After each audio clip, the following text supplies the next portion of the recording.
പുഴയുടെ താളവും മഴയുടെ കുളിരും മനസ്സിൽ ബാക്കി വെക്കുന്ന mister light presents Malabar gold and diamonds 14-ാം രാവിന്റെ ഇന്നത്തെ ഈ എപ്പിസോഡിലേക്ക് എല്ലാ പ്രേക്ഷകർക്കും സ്വാഗതം. Mister light presents Malabar gold and diamonds 14-ാം രാവിന്റെ നമ്മുടെ 5th ഷെഡ്യൂളിലെ ഇന്നത്തെ എപ്പിസോഡിലെ കോമ്പറ്റീഷൻസ് ആരംഭിക്കുന്നതിന് മുൻപ് നമുക്ക് സ്വാഗതം ചെയ്യാം നമ്മുടെ പ്രിയപ്പെട്ട ജഡ്ജസ്. ഒരുപാട് മലയാള സിനിമാ ഗാനങ്ങളും മാപ്പിളപ്പാട്ടുകളും രചിച്ച് മികച്ച പത്രപ്രവർത്തകനും കവിയും കോളമിസ്റ്റുമായ ശ്രീ കാനേഷ് പൂനലൂർ സാറാണ് നമ്മുടെ ഇന്നത്തെ സെലിബ്രിറ്റി ഗസ്റ്റ്. നമുക്ക് സ്വാഗതം ചെയ്യാം 14-ാം രാവിലേക്ക്. നമസ്കാരം സർ. നമ്മുടെ ഷോ കാണാറുണ്ടല്ലോ അല്ലേ സർ? എന്ത് തോന്നുന്നു നമ്മുടെ 14-ാം രാവിനെ കുറിച്ച്? ഞാൻ കാണാറുണ്ട്. ഓക്കെ സർ, എന്ത് തോന്നുന്നു നമ്മുടെ ഷോ? ഈ 14-ാം രാവ് എന്ന പദത്തിനോട് തന്നെ എനിക്ക് ഗൃഹാതുരത്വമുണ്ട്. കാരണം ആദ്യമായി എനിക്ക് സിനിമയിൽ പാട്ടെഴുതാൻ അവസരം ലഭിച്ചത് 14-ാം രാവ് എന്ന ഒരു ചിത്രത്തിലാണ്. കോഴിക്കോട്ടുകാരനായ സലാം കാരശ്ശേരി നിർമ്മിച്ച ഒരു മാപ്പിള സമൂഹത്തിൻ്റെ കഥ പറയുന്ന ഒരു അത്തറുകാരൻ കൊണ്ടോട്ടിയിലെ നേർച്ച സ്ഥലത്ത് എത്തുന്നൊരു അത്തറുകാരൻ്റെ കഥയാണ്. അവിടെയുള്ള ഒരു പെൺകുട്ടിയുമായി പ്രണയത്തിലാവുന്നു.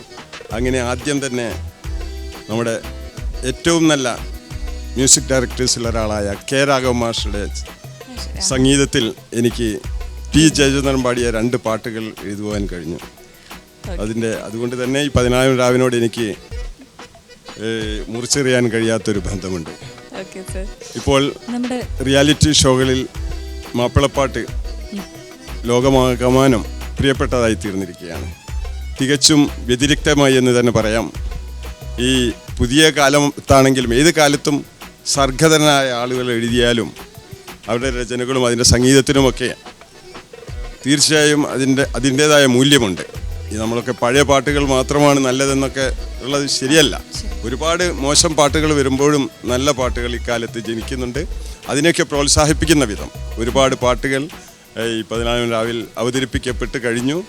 ആ വഴിയിൽ ഒരുപാട് ദൂരം മുന്നോട്ട് പോകാനുണ്ട്.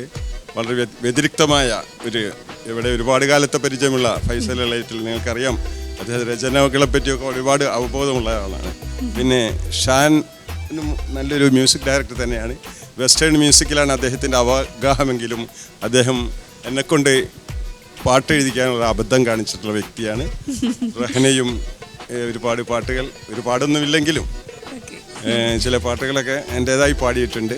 അപ്പോൾ അതിലൊക്കെ എനിക്ക് സന്തോഷമുണ്ട്. ഇങ്ങനെ ഇവിടെ ഒരു അതിഥിയായി ക്ഷണിക്കപ്പെട്ടതിലുള്ള ആഹ്ലാദം അറിയിച്ചുകൊണ്ട് ഈ പരിപാടിക്ക് എല്ലാ ആശംസകളും അർപ്പിക്കുന്നു. Thank you sir, thank you so much. Renu ചേച്ചി, കാനേഷ് സാർ എഴുതിയ പാട്ട് രേണു ചേച്ചി പാടിയിട്ടുണ്ടെന്ന് പറഞ്ഞു. എന്തായാലും രേണു ചേച്ചിയുടെ ഒരു പാട്ടോടുകൂടി തന്നെ നമ്മുടെ ഇന്നത്തെ എപ്പിസോഡ് നമുക്ക് ആരംഭിച്ചാലോ? സാർ പറഞ്ഞ പോലെ തന്നെ രാഘവ മാഷ് മ്യൂസിക് ചെയ്ത തന്നെ ഒരു ആൽബം സാർ ചെയ്തിരുന്നു. അപ്പം അതിൽ കുറച്ച് വർഷമായി കേട്ടോ. അപ്പം എനിക്കും അതേ പറയാനുള്ളൂ. കാരണം രാഘവ മാഷിൻ്റെ പാട്ടുകളൊക്കെ പാടാൻ പറ്റുക എന്ന് പറഞ്ഞാൽ അത് വലിയൊരു ഭാഗ്യമാണ്. കാരണം പാടാൻ പറ്റുന്നതിനേക്കാളും ആദ്യം നമ്മൾ പരിചയപ്പെടാൻ പറ്റുക എന്ന് പറഞ്ഞാൽ തന്നെ വലിയ ഭാഗ്യമാണ്. പിന്നെ ആ പാട്ട് പഠിപ്പിക്കുന്ന രീതിയൊക്കെ പറയുകയാണെങ്കിൽ അത്രയും നമ്മളെ ഇരുത്തി നമുക്ക് പറഞ്ഞു തന്ന് ഓരോന്നും കറക്റ്റ് ചെയ്തിട്ടാണ് നമ്മളെ പാട്ട് പഠിപ്പിക്കുക. അപ്പം അങ്ങനെയുള്ള അങ്ങനെയുള്ള ഭാഗ്യങ്ങളൊക്കെ എനിക്ക് ഓൾ ഇന്ത്യ റേഡിയോ അങ്ങനെ കിട്ടിയിട്ടുണ്ട്. അറിയാം, ജോർഡൻ എല്ലാവർക്കും അറിയാം. അപ്പോൾ അങ്ങനെയുള്ള ഭാഗ്യത്തിലൊക്കെ ഒരുപാട് വിശ്വസിക്കുന്ന ആളാണ് ഞാൻ. അപ്പം ഇപ്പോൾ പറഞ്ഞ പോലെ തന്നെ ഒരു സോങ് ഞാൻ പാടാം. മിഴി രണ്ടും കീന കണ്ട് നീണ്ട കാലം കഴിച്ചു ഞാൻ മോഹബത്തിൻ പാഠമാല പഠിച്ചിടുവാൻ ഇന്നീ ദുനിയാവിൽ സുബർക്കങ്ങൾ ചമച്ചിടുവാൻ മിഴി രണ്ടും കീന കണ്ട് നീണ്ട കാലം കഴിച്ചു ഞാൻ മോഹബത്തിൻ പാഠമാല പഠിച്ചിടുവാൻ ഇന്നീ ദുനിയാവിൽ